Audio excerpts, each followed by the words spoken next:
So far, you've learned asking the right questions is key to understanding Scripture. The first question to ask when reading a story or teaching in Scripture is, what does the Scripture say? And then summarizing it in your own words. Next, you ask, what does the Scripture mean?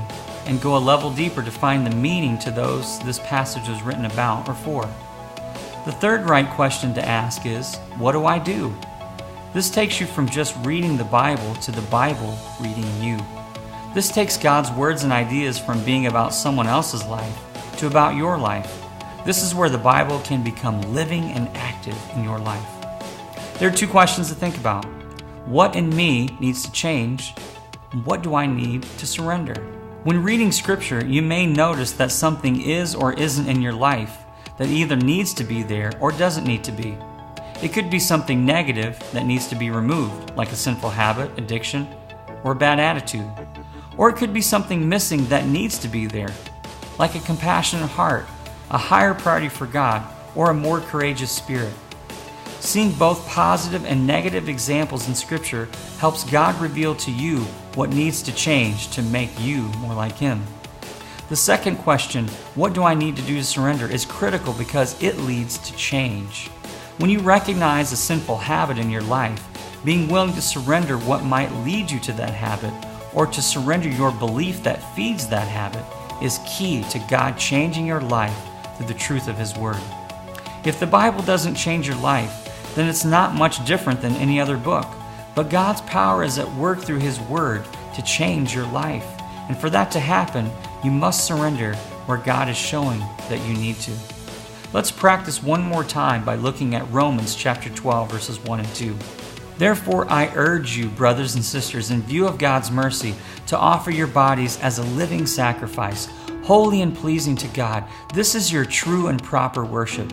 Do not conform to the pattern of this world, but be transformed by the renewing of your mind.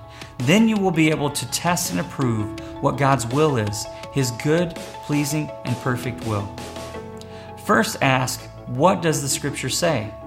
Using the telescope view, you learn that the book of Romans is a letter written by a man named Paul to a group of believers in the city of Rome, years after the death and resurrection of Jesus, and it focuses on living by faith. Using the microscope view, you focus in on the word conform in verse 2 and learn that it means to be shaped into the mold of something. Then you ask, what does the Scripture mean? You pretend to be a first-century Christian surrounded by the Roman culture that was directly opposed to the teachings of Jesus. You then practice knowing what kind of writing this is and learn that this is a letter from one man to a group of Christians. You realize that reading Romans is like reading someone else's mail. You're peeking in on this personal letter. And then you ask, what do I do? You ask yourself, what in me needs to change? And you see how your life is being molded into something that's the opposite of God, as Paul describes the pattern of this world. Maybe also you realize you think of yourself too highly and you are feeling God's need to grow more humility in you. You then ask, what do I need to surrender?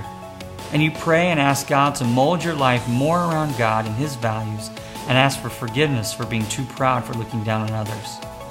This is God's power at work in your life through the power of His Word.